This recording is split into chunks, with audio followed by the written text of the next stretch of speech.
Hai teman-teman, selamat datang di channel aku di Gina Official.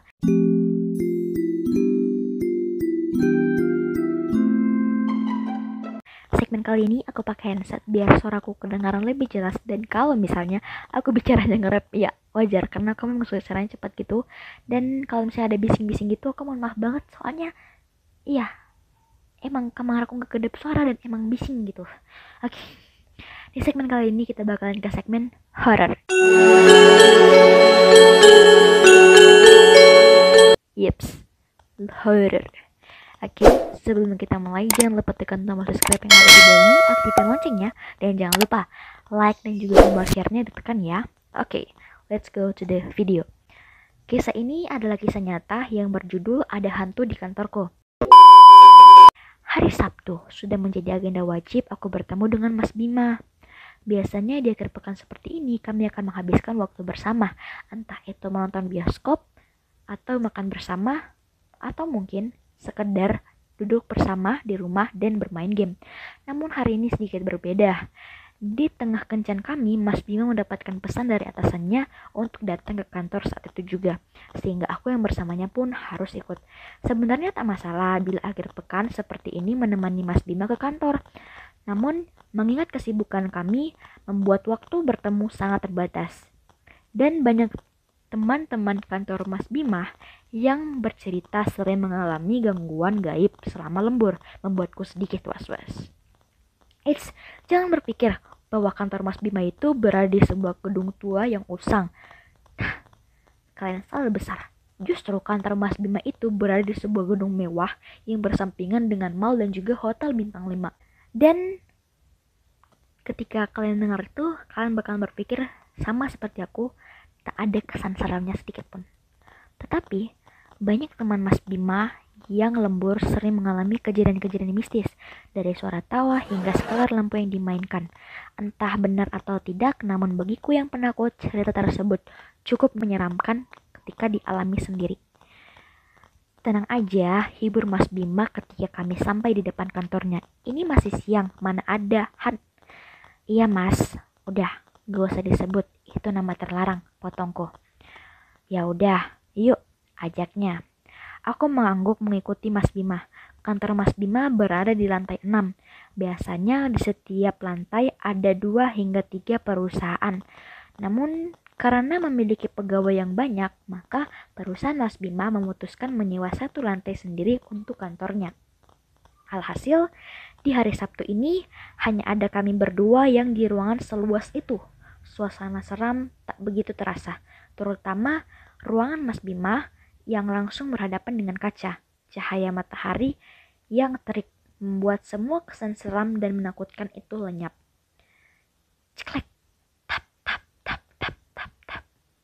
Aku dan Mas Bima sama-sama berhadap pintu, kemudian kami saling menatap dan kembali dengan aktivitas masing-masing. Sebenarnya aku ingin langsung bercerita kepada Mas Dimas bahwa aku mendengar suara pintu terbuka, disusul dengan langkah kaki yang mendekat kemari. Namun aku terlalu takut karena katanya mereka akan tahu saat dibicarakan. Keluhku dalam hati. Lebih baik aku diam dan pura-pura tidak tahu. Bosan bermain ponsel, aku akan mengamati sekeliling. Tepat di seberang gedung perkantoran ini merupakan parkiran. Sejak tadi sama sekali tak ada henti-hentinya mobil lalu lalang, menunjukkan banyak pengunjung di mall di akhir pekan. Jantungku seolah-olah berhenti berdetak. Aku melihat sebuah siluet hitam tepat di samping pintu masuk ruangan Mas Bima yang dibiarkan terbuka. Siluet tersebut tak begitu jelas, tapi aku tahu bahwa itu adalah makhluk asing.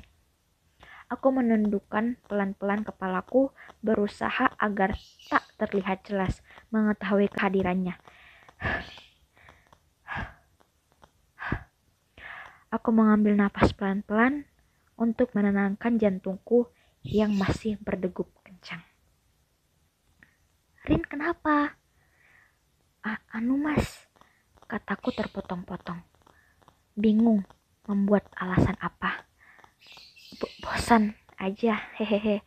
Lanjutku tertawa menutupi kegugupan hatiku yang masih bisa kurasakan.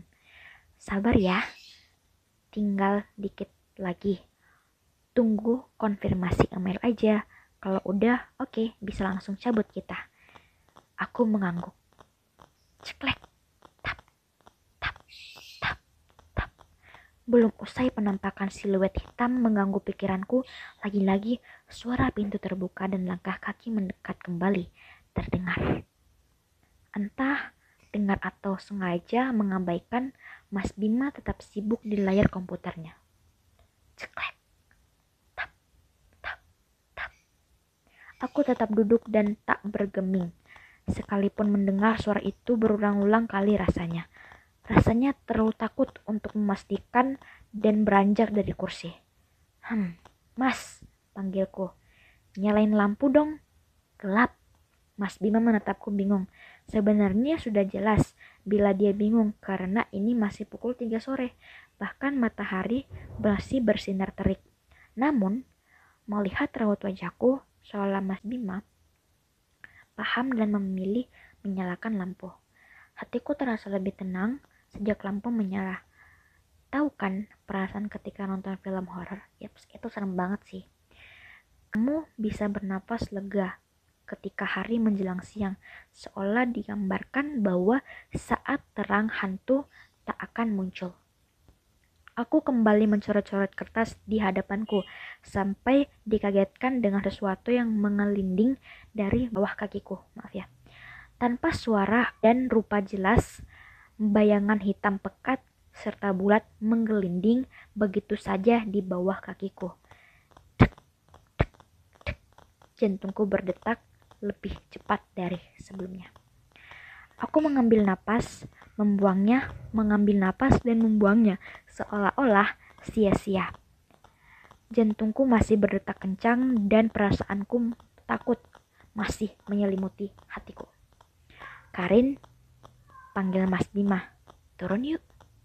Tanpa babi bu, aku segera mengambil tasku dan segera menggandeng Mas Bima berjalan cepat keluar dari ruangan itu. Aku bernafas lega.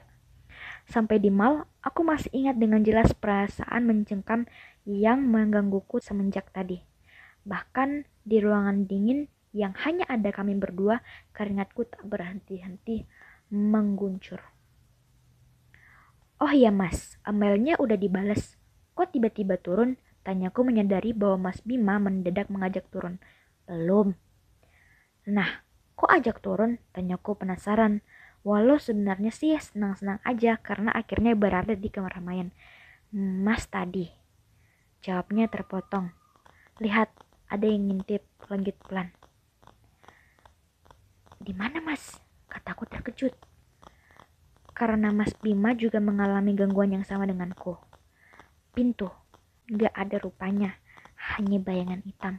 Anehnya, bentuknya itu oval, kayak kepala mengintip tapi hitam. Aku terdiam terkejut.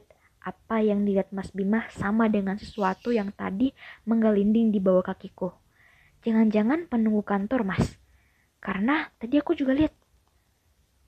Jawabku. Kamu lihat juga? Jawab Mas Bima.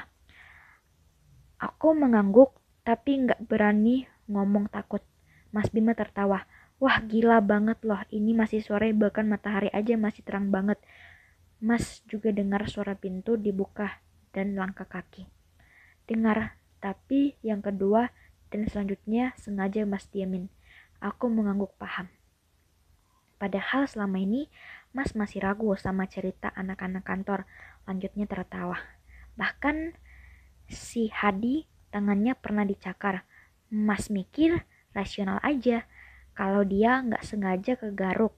Tapi setelah mengalami sendiri, bahkan di siang bolong ini, Mas jadi percaya mereka beneran ada. Aku tersenyum. Benar kata Mas Bima. Bila kita tidak mengalami sendiri, mungkin cerita seperti ini hanya seperti buaan. Tapi percayalah bahwa kita selalu hidup berdampingan dengan mereka. Tamat. Gila, aku merinding banget sih. Soalnya ceritanya serem banget. Aku pikir tadi masnya itu nggak sadar ternyata dia juga ngerasain yang sama. Oke, sekian dulu dari cerita kali ini. Kalau kalian suka, jangan lupa tekan tombol subscribe di bawah ini. Dan jangan lupa ya, loncengnya diaktifin. Dan like serta share kepada teman-teman kamu. See you to next segmen horror berikutnya. Bye-bye.